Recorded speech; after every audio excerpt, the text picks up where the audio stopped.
have Kelly Freeman, who is, she has all the degrees for nursing, including, she's an MSN nurse practitioner, and she's actually getting her doctorate in nursing. She works for the American College of Lifestyle Medicine. I don't know what the specific title is, but she helps to get the lifestyle medicine course into medical schools at the universities. That's what she does. As well as, she has started, she's a co-founder of the Indiana Lifestyle Medicine Network, kind of based out of Indianapolis, where Barb actually introduced me to her there. We had who I call the boys, Brian and Joe, that came and did the cooking demonstration and the talking about whole food plant-based diet. They're actually a part of that as well. So there's a lot more I could say about Kelly, but I'll let her keep talking, and maybe you'll take a little bit of time and tell them about ACLM and IRM. Sure. I just like to say those letters. So thank you so much for coming. Thank you all for having me here. I was so looking forward to this. It's very nice to meet all of you. I got to do a quick shout out to Barb because I was so grateful to meet you guys. 6 months or so. We're all Barbara George fan club, right? I just joined right into that. I'm sure. She sends me these emails and it's like the most wonderful information. All this, it's like, I needed to know that. Thank you, Barbara. Thank you. Thank you, Kelly. And Paula, thank you for the introduction. And I'll just say just a little bit more about myself. Is I've always been fascinated by how people age.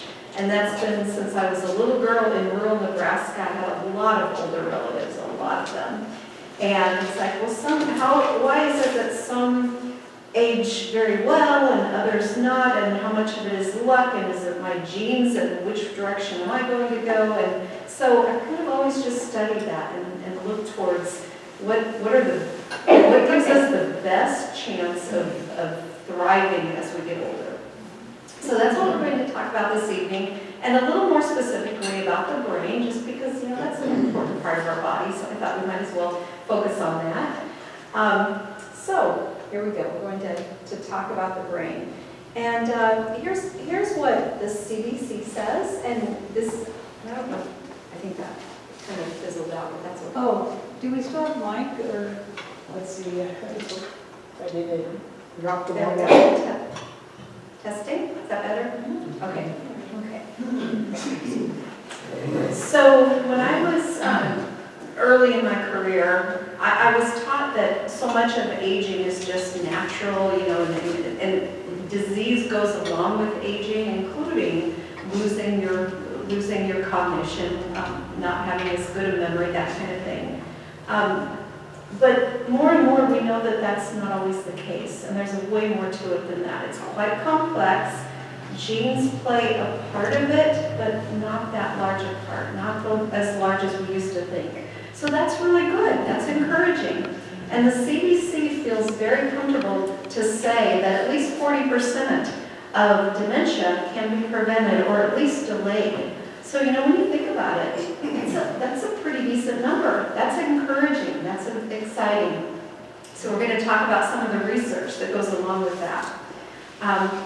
But first, we're going to go down two paths this evening. The first one is to the left. We're going to just kind of talk about the yuckiness of cognitive decline and dementia. And former President Reagan, I think, said this very well about dementia. He said, it's the sickness that robs you of all solace because you don't know what solace is anymore. And that is what I tended to see with most of the patients who had dementia. They were just in this state of anxiety and fear, and things were just yucky in their brain. Something over and over again was going wrong. Every once in a while, there's the person who is more pleasant with their inner dementia and kind of happy-go-lucky, whatever. But we're gonna talk about those a little more in a little bit. But in general, this is what you see with dementia. It's what we want to prevent. Now, we may see some very first signs of dementia earlier in life, even in the 40s. This is called cognitive impairment, but this doesn't always align with dementia. So some people can have a little bit of to cognitive impairment, cognitive decline, and it doesn't really get much worse. It also can be a sign of, hey, we got to be more careful about this. We got to make some changes. This is our red flag that we've got some cognitive impairment and we don't want it to get any worse. So what can we do about it? And so let's for a second look at the risk factors and what's linked to cognitive impairment. And the strongest ones are here on this list, and they include diabetes, smoking, high blood pressure, elevated cholesterol, obesity, depression, lack of physical exercise, and low education levels. And so when you're looking at this list, you can probably connect some of these to what we can do. Like there actually are opportunities that we can try to avoid some of these risk factors. All right, so then moving more towards dementia. And the prevalence of dementia, interestingly, varies a lot between cities. And there's something to that. We think it's probably a lot of what we call social determinants of health. That's how we live, eat, play, move, wherever we are, worship. But in some cities, the difference is pretty huge. Like in Philadelphia, there are areas where the dementia rate is only in the 9% percentile, where in other areas it's almost 16%. And even a little bit of a percentage difference makes a huge difference as far as the population goes. So between Chicago and Atlanta, you would much rather live in Chicago to lower your risk of dementia as compared to Atlanta. And we don't have all the answers why, but we do have some statistics related to that. All right, so these are the main risk factors related to dementia. Does anything look familiar here? They're just basically identical to what we find for risk of cognitive decline and cognitive impairment. Identical. So there's something to that. All right, so now we're going to back up and we're going to go down that pleasant path to the right, okay? All right, and we're all going to start off by thanking our brains, because as your brain gets older, in a lot of ways it gets a lot better. And so how many of you have noticed that? Because I like my brain better now than in my 30s, 20s. Yeah? You like your brain now better? Come on, are Barbara and I able? Yeah, okay. Well, so what's different about our brains now? Well, studies have shown that older people have better judgment. They're better at making rational decisions. And they're usually better able to screen out negativity than younger people. Joan, kind of agree with that? Yeah, yes. And right now I'm going to mention one thing about this screening out negativity that I think is so important. And that is that when I've worked with people with dementia, a lot of times there is something negative that they're stuck on. Whether it's someone stealing their things or not having enough money, or for whatever reason, they're just stuck there. And I have no studies. I've never been able to find a study that made that exact connection. But I am often concerned that something was very, very impactful in their life that was planted in their brain and just never quite got resolved. And we're still seeing that later on in life. And so the reason I want to say that to you all is I truly believe that if any of you are looking back and you don't have what we call rosy retrospection, that's looking back and being like, oh yeah, that was pretty good, it wasn't too bad, when in actuality it might have been worse, but you don't think about that anymore. Like raising your children, we love our children, but when you look back you might think, yeah, it's wonderful raising kids. You kind of forget about all the sleepless nights or things that may have happened. Rosy retrospection, that's very normal. That's what we want to strive for. If you're looking back and there is something terrible that happened that you can't quite let go of, we've got to get you to let that go. And that may take some therapy, that may take some help, but it's really, really important to heal that part of your brain. I'm just almost positive that it is. And just for the present time too, like we want to get rid of that, but for the future as well. All right, so there's been a ton of research about dementia. What we need more research on are people that are called cognitive superagers, and there's a lot of them. I wouldn't be surprised if Barbara is one.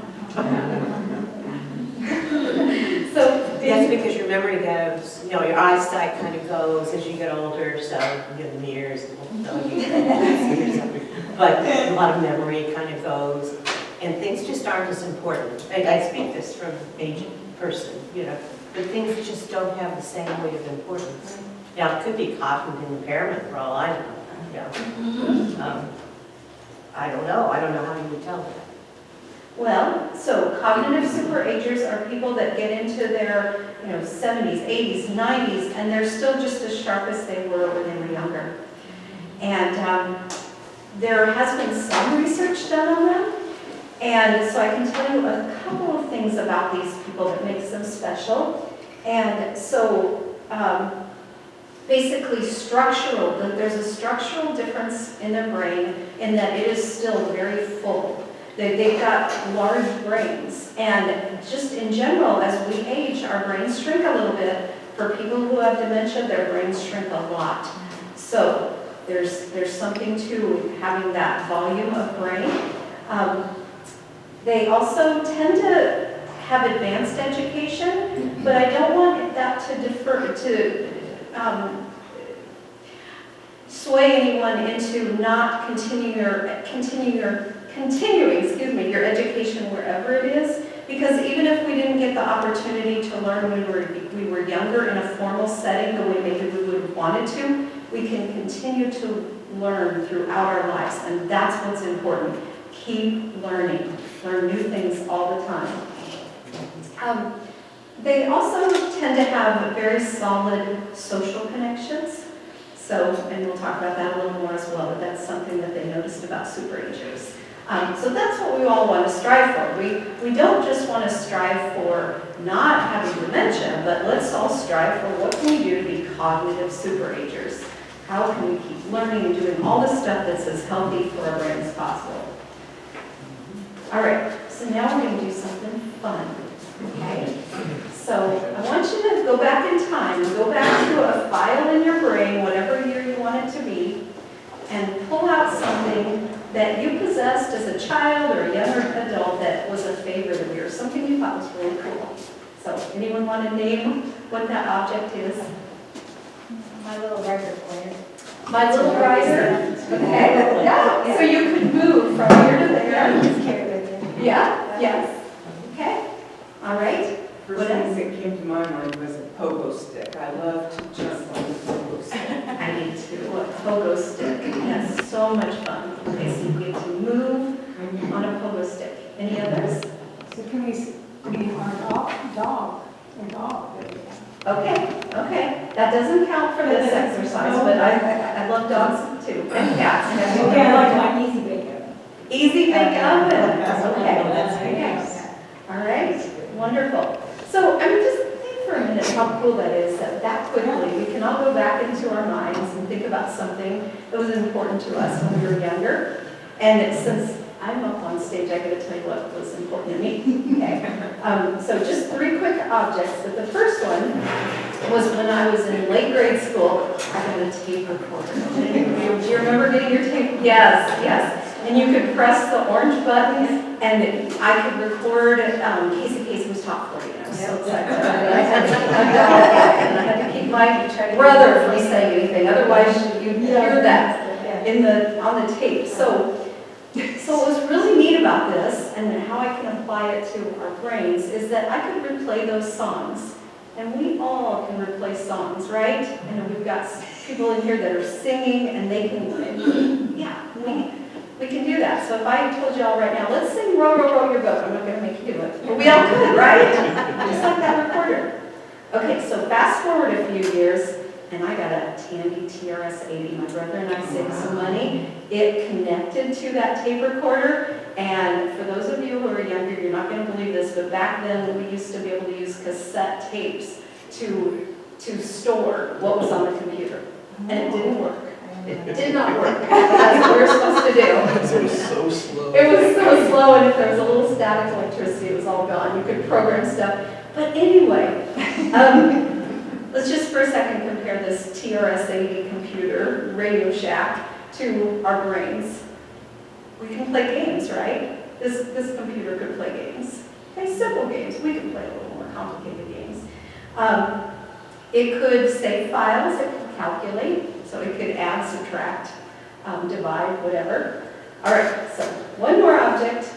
When I was a junior in college, this was the car I got. I was so excited. I joined the Navy, and I was able to work some over the summer, and so this was my dream car, and it got me from here to there, from Nebraska to California, and so I moved, I got to drive this car. And so relating this to our brains is that, our brains, we can move, right? If I wanted to, it could take 2 years, but I could have said, okay, I'm going to walk from Nebraska to California. I could have done that, right? So it's going to take a little longer, but my brain would have helped me do that. Okay, so what do all these items have in common? They can mimic some of what our own brains can do, right? Okay, there's something else though. What else all these items have in common is, as much as I took care of them, they're all long gone. They're all broken. None of that works anymore. Long gone, 20 or more years ago. But think about our brains. We still have that. I still have that same brain I had before. It's irreplaceable. It's still working. Let me just marvel over that for a second. It does way more than any of those other items ever could. It's pretty fascinating all the brain can do. Also though, I told you I took pretty decent care of all those items. They just over time broke. So we also must think about how we can best take care of our brain. And how dare us think that we cannot take good care of our brain and expect it to last for 60 or 70 or 80, 90 years. So let's talk about that a little more. Now, Paula had mentioned that I'm with the American College of Lifestyle Medicine. About a year and a half ago, I stopped teaching at Indiana University. I moved over to the American College of Lifestyle Medicine. And partly because I felt so passionate about the kind of work they do, which is basically to teach healthcare providers and practitioners and clinicians how to help people change their lifestyles in order to not only prevent chronic disease, but in many cases stop it or even reverse it. So that's where I am now. And the American College of Lifestyle Medicine basically has lifestyle in 6 different pillars. And so these are the pillars that we think of when we think about lifestyle. A healthy diet, which you all have scored a 10 out of 10 over here.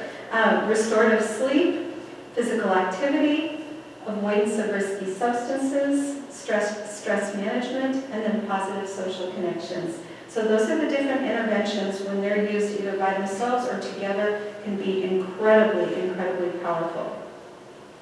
So let's talk about each. And this is all related to how we can give our brain the best chance of not having issues with cognitive decline or dementia later on in life. The first one, as far as physical activity goes, research has shown that if you walk or dance or run or swim and cycle, so any of those things, just moving naturally, not even that much or not that often, you can reduce your risk of dementia by about 17%. So that's a start. This is all cumulative. It all adds up. Something that's I think is really important to know is that humans are meant to move. We're meant to move from the time we get up in the morning till late at night. And the more we're not moving, the harder it is on our brains and our bodies. And so any opportunity you have to move more, it's really important to do that. And especially as we get older, we want to push ourselves because pushing yourself a little further means you're going to stay where you're at. And it's just really important to keep doing that. You've probably all heard the old saying, use it or lose it. And that becomes much more prominent as we get older. As far as recommendations about how much you should move, the guidelines in America are at least 150 minutes a week. And the World Health Organization just came out with what they call a white paper. It was research about how people can have the very best outcomes, and they're really pushing for more like 300 minutes a week. Okay, so we've got to do more than we thought we needed to, and that's still less than an hour a day. So we can do that. But it's incredibly impactful, incredibly important.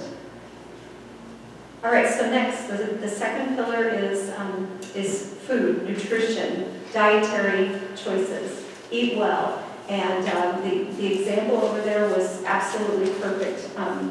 And so you all know probably the importance of including these kind of foods in your diet. So I'm going to just kind of move over and talk about something called advanced glycogen end products. And I'm curious if any of you have heard of these before. Okay. Well, I've heard of donuts. Very good. I guess it's a good thing. Okay. Yeah, right. So, how many of you have heard of free radicals? Free radical. Okay. So that's kind of an older terminology, but now you hear it called advanced glycogen end products, or for short, AGEs, which hey, that's kind of cool. So. These are what we really want to stay away from, because when we have these AGEs going through our body, they tend to hit our RNA, they hit our cells as they're replicating, and they cause damage in that process. And so it does all kinds of havoc, and it's linked to inflammation, cellular damage, and where you find them are those donuts. Sorry, but donuts, for anything fried, baked, processed, anything like that is higher than in advanced glycogen end products. If you're curious and you want a list, if you just do a quick search for advanced glycogen end products, you will find a big list. And I'm going to tell you what's on the top of the list, because if there's one thing that you can avoid if you want to just not eat this one, the thing that is the most high in these, by far, is fried bacon. So, yeah, fried bacon. So if you're going to eat bacon, then you want it the less fried, the lesser fried, the better, but that is by far way up there. And anything that you can eat raw is way lower. So it's always good if you have a choice to eat raw, and if you don't, that's okay too. Just still go for the healthier stuff, but raw is good. Okay, and then, how many of you have seen these wonderful, well, not wonderful, I don't want to say wonderful, have seen these commercials on TV about your memory, and there's someone that introduces themselves, and they're like, well, I've been taking this blank for 2 years now, and now my memory's better. And there's no magic pill for this. And our FDA is supposed to regulate supplements, and there's supposed to be some truth in advertising. And I just, I will stop there. So, yes. Do you know what's in that? Because I was watching that commercial the Yes. other night, and I thought, what is in that? I'd really like to know. Yeah. I don't. Let me try to find. We'll figure this out. Okay. We can email and We can then figure you can this out. share. Okay. I know the research isn't great because I've looked up the research and it was like there's just not much. There's nothing there. Okay. So. Except by the company that manufactures it. By They the did internal research. exactly, but still, it's just not. So I'm not a fan of supplements. There's just not a lot of strong research about supplements, although it's a huge industry, just a tremendously huge industry. However, as far as brain health, there are just a couple supplements that you should know about. And there's one more that I didn't put on here, and I should have. But the first is thiamine, and that's B1. That is pretty easy to get with the kind of food you eat. So I wouldn't be too concerned about that one. The second one is B12. And for any of you who are primarily plant-based, you really probably want to take a B12 supplement. So, Or- yes. And also, I was just gonna say, your physician can do a blood level for that too, because my B12 is always fine, because I do get it checked. Fantastic. And do you think you're eating foods that are supplemented with B12 or? So I do mostly plant-based foods, so I don't know that I want to say supplement, I don't know, but I just do have it checked. How about nutritional yeast? Oh, yes. Okay, that's where you're getting your B12. And that's great. I love that. Yeah, oh, you love that. Okay, I love that too because it's a wonderful form of B12. So if you are plant-based, yes, you can do that and it works. Yeah. But if you don't eat a lot of nutritional yeast or you have any questions about how high your B12 is, please get it checked. Yeah. And you really want it on at least the higher end of normal. When the RDA made the decision of what levels are normal, it probably went kind of on the low side, and more providers are thinking it should be up like in the 500s or above, but the cutoff is much lower than that. So especially if you have any symptoms of being tired or anything neurological that's a little funny, want to make sure that B12 is up there. And then also vitamin D is important, especially in Indiana in the winter if you're not getting out. So that may be one that you consider supplement too.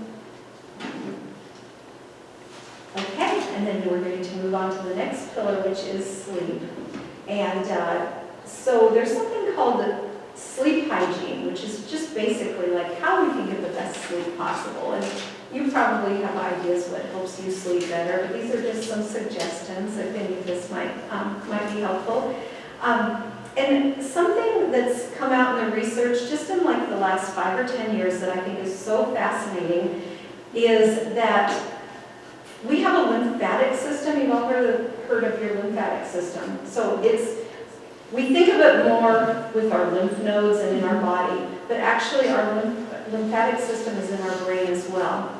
And what they found out is that at night when we're sleeping, the lymphatic fluid is flowing over our brains and cleansing our brains. And that is so cool. And so, you've got some dead cells, you've got some waste in your brain, we've got to get rid of that, and that's housed through our lymphatic system. So we need good sleep to help the lymphatic system do that. And then we also need good sleep because our brain is actually working 24/7, keeping our heart beating, keeping our blood pressure normal. It does so many things all the time. It just has to shut down and then reboot. And so sleep is incredibly important. Okay, and our next pillar then is social interactions, and you're all doing this evening, being together, sharing memories. We were talking about some just things from back in time, and that's important to have these positive social interactions and positive connections. And it truly is all about relationships, and this is true with dementia too. People who are lonely have a much higher chance of having dementia. People who live alone, who don't have interactions with each other, with others, are more likely to have cognitive decline and dementia. So that's incredibly important. Okay, and then the next one is avoiding risky substances. And I think probably one of my largest concerns right now is, especially throughout COVID and afterwards, we have a lot of people consuming alcohol, and a lot more than we may have before. And not only is that hard on the brain currently, but in the future. And so I wish we'd have maybe some public health campaigns or something related to that to help us out. But truly, alcohol is a problem, and also weed. There's more and more weed, and we just don't know the long-term effects of it. So any chance that we can avoid any kind of risky substance is a good thing.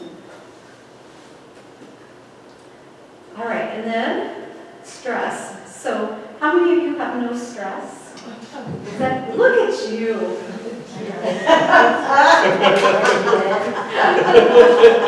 I start to get stressed, it's gotta go, and then it just goes away. That's wonderful. Yeah, seriously, you do, that's how you do it? Pretty much it. Good for you. Good for you. We gotta learn from him, okay? We can't be all holding on to our stress and getting all stressed out about stuff, you know? And they're just, every day there's stressful stuff, so how are we dealing with it? We want to deal with it like him. I mean, I was going to share my example of this. It's a little different than yours, but I like yours a lot. And that is, this is from Stephen Covey, and it's basically to keep stress away, you want to mostly stay in what you can control, okay? Stay right there. When you feel comfortable doing that, you can venture out into what you can influence. That's where I am right now, right? Because it's not quite comfortable for me, but yet it's like, okay, I can do this. I can get into that light blue area. We want to stay away from that gray area. What you have no control over whatsoever is stuff that is like, what good is it to keep thinking about it and to be stressed about it? It's like you want to do what you do, just it's gone, right? And where I've seen this probably be the most problematic is, and I do see it more with older people, is when they're watching TV and they end up watching the news. And there's so much going on in the news that just is pretty yucky, and it doesn't have anything to do with what they can control right now. And so like when I used to work in continuing care communities, we put fun, pleasant shows on. That's all that we would have on the televisions. I would just love to turn some of these TVs off and the continuous news off, and so that especially older adults are interacting more with each other and getting back to what they can control. I think that's very powerful. Now, yes? Kelly, so one of the things that bothers me is normally when you go into a hospital room to visit somebody, the TV's on. And so that kind of addresses what you're talking about, I think, because it's like they're taking in, even though they're sleeping or they're drugged, they're still cognitively, kind of putting this in their mental framework, aren't they? I completely agree with that, Barbara. Yeah. I think it's really important to have like soothing music or something that's much more pleasant than all the stuff that's happening in the world coming at someone. Even the soap operas and the drama. Exactly. Yes. Yeah. Something more like Andy Griffith's show or Lawrence Welk. Can we bring that up? No, not that. So, one other person that had some really good advice about this is Ellsworth Wareham.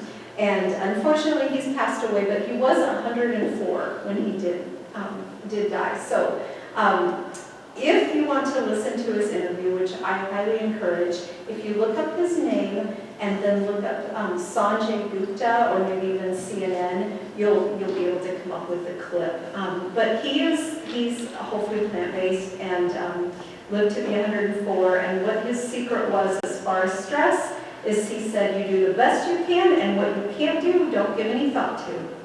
And would you agree? Yes. Yes. Okay. So. That's what we do. That is what we do. All right. And then something else that came from Dr. Seligman about 20 years ago was some research called 3 Good Things. How many of you have heard of 3 Good Things? Anyone? Yeah? Yeah? Okay. All right. So 3 Good Things is basically an exercise when at night or whenever, before you go to sleep, right before you go to sleep, you write down 3 good things that happened that day. So whether it is you got to see your family or whatever were the good things. And the thought is that kind of resets your brain in a more positive way. And that can be quite powerful. In fact, the research shows that doing that for a certain amount of time, and it was not long, and I should remember how long, I think it's like 2 weeks or something like that, is fairly equivalent to the benefits of 1 first dose of starting an antidepressant. So it's very powerful, but yet it's safe and cheap and very inexpensive paper. So it's certainly something that may be worth trying, and that's called 3 Good Things. And if you look it up, you can actually find an app about it, you can find videos, and so if you want to explore that more, you certainly can. Okay, so I have this picture of these three gentlemen because this helps me remember that we want to make sure as we get older that we do everything we can to have good vision, to have good hearing, and to be able to chew our food. Okay, those are all so impactful. And if I could wave a magic wand, I would make sure that all Medicare covers hearing aids and glasses and dentures. I think that's so incredibly important. And this would be a conversation for another day, but there are Medicare Advantage programs. Now, I'm not saying that I would switch over to those, but I'm just saying that there are those programs. Some of them actually do include these. And so that's at least a step forward. For anyone, let's see if I have some stats here. Am I okay? Okay, so this is a pretty shocking statistic here. So hearing loss over 10 years has a five-fold increase of dementia. Hearing loss is huge for dementia, huge. And it's most likely because you've lost contact with the outer world. So you just don't have that contact anymore. And then there's a significant association between visual impairment and the risk of cognitive poor outcomes and dementia. And that is that there's a 25 to 35% higher risk of dementia with visual impairment. And then they've even quantified missing teeth. So for each lost tooth, there's an associated 1.4% increase in dementia risk. And dentures do seem to decrease that risk. So if we, I think if we have good fitting dentures, and probably so much of this has to do with the ability to chew our food and swallow, so to eat right. Now, fortunately, there are some really good smoothies that we can make. There's good blended soups. So there are options for people who have lost their teeth that are still healthy. But anything we can do to keep people seeing and hearing and able to chew food well is a good thing. All right. And so next I'm going to introduce you to a physician named Dr. Rowe. Dr. Rowe is an internal medicine doctor who is from Ireland, and I had an opportunity about 7 years ago to hear him speak in person.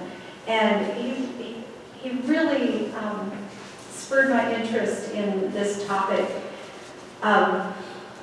The relationship or how we can be happier, and also I do believe there's a connection with this and preventing dementia. And I don't have that solid research to say how or why, but that's why I wanted to do a talk on the happy, healthy brain, because truly I do believe that this matters. He worked in a practice where he lost a couple of his co-workers, and it was a very, very dark time, very sad time. And so he started doing research on what can help people become happier. And so the rest of these slides are related to what he found out. And the first is that we all want to express gratitude often. So, when you see that cup, what do you see? What is it? Half full. Half full, you knew it. Half full. Very, very important. Secondly, you want to set goals and work towards goals. Okay? You're not seeing on here that you have to accomplish them. Life is a journey, not a destination, right? And it's the journey that we want to enjoy and savor. And so find goals that matter to you and work towards them. And that has been shown to make people happier. Cultivate optimism. Be kind, and part of this too is being around kind people. It's a much happier environment when we're around others who are kind. Laugh, especially if you're stressed and you need a little break. Laugh, whether it's joking with a loved one, calling a best friend who might be a very funny friend, going to a movie that's a comedy. Whatever you can do to laugh. Laughing can be incredibly therapeutic. All right, and create as many flow experiences as you can. A flow experience is when you're in your zone. Okay, you're doing what you love to do. You kind of forget about time. You forget about anything else. You're just doing what you love to do. And so being in that state is a state that can make you very happy. How many of you have hobbies? A hobby? Okay, all right. Do you get in that state of flow when you're doing your hobby? Yes, wonderful, wonderful. Very, very important. Okay, live in the moment. Okay, we're all here present now, and that's a wonderful thing. If you're going backwards, again, we talked about this a little bit earlier, but if you're going back when you're here and you're thinking about things that happened long ago, that can kind of be tied to depression.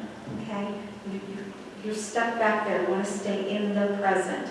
And in another way, if you're looking towards the future, if it's things that you maybe can't control, but you're worried about, and you're thinking about things that are going to be happening or might happen, that's where we can find some anxiety coming in. Okay, because that's not where we are. We've got to stay right here in the moment. So stay with me.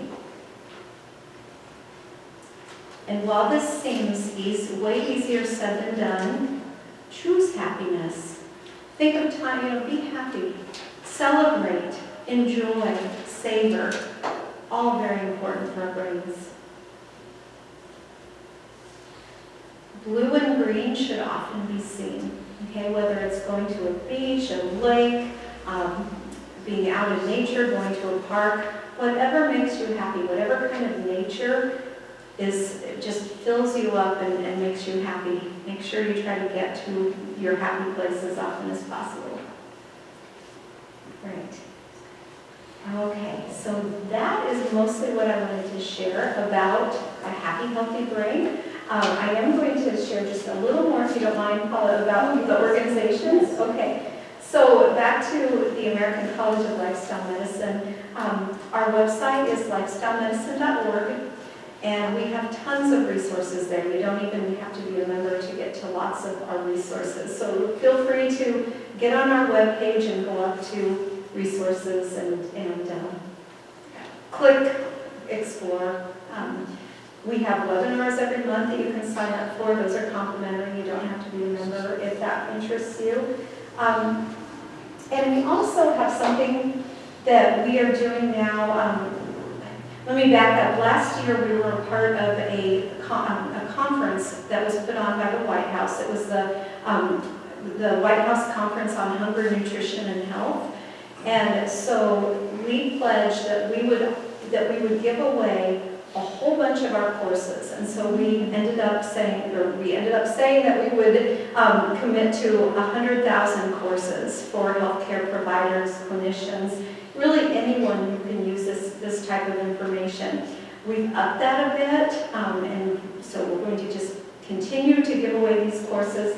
But if any of you want to scan that QR code, and then that will get you to the webpage where this course is, and you can take the course, or you're also welcome to share that webpage with anyone that you know that might be interested. And for those who are practicing within healthcare, this will give them 5.5 CEs or CMEs, whichever they want. So I was just very grateful that we were able to do that now. Is that on the website also? It is, yes, it is on our website. It should be on our front page. But if you have any trouble getting to it, you will not. Got it. Yep.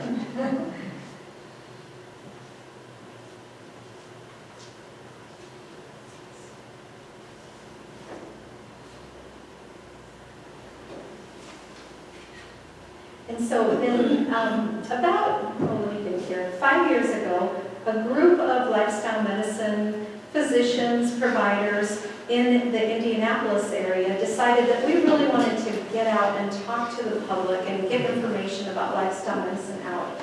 It's fairly new. I mean, the organization has just been around 20 years, which kind of seems like a long time in some ways, but for organizations, that's still fairly new.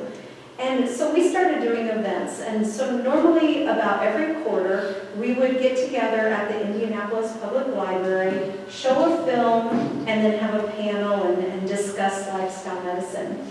And so we stopped doing that for a while over COVID, but during that time, we came together and formed our own nonprofit. And so that is called the Indiana Lifestyle Medicine Network. And so I'm the current president of that. And then Joe, who you all met a while back, he's one of the co-founders. There's 4 of us that co-founded this organization. I'm going to give a shout out to Lee DeNoon, who was also one of our co-founders. She's a former PBS producer. And she actually produced a lifestyle medicine documentary, some of you may have seen it, called Optimizing Life. And you can watch it, it's online. Optimizing, if you search for Optimizing Life, PBS, YouTube, it should come right up, either on the PBS website or the YouTube website. And so we were just very grateful for her to do that. And we also do monthly virtual meetings, and so in March we're going to have someone speaking about the whole health program at the VA. That is the VA's lifestyle medicine program. It's more than just lifestyle medicine, but that's a big part of it. And then also in April, we will have Dr. Gregory Howard, who is with Major Hospital, who is a diplomate of the American Board of Lifestyle Medicine, talk about bone health. And bone health is really important. So that is one I'm very excited about. May we will have someone speaking about chronic pain. That'll be Dr. Palmer McKay from IU North. So if any of that interests you, please join our Indiana Lifestyle Medicine Network. And I think that is about all I have, but there are a few minutes for questions, so thank you so much.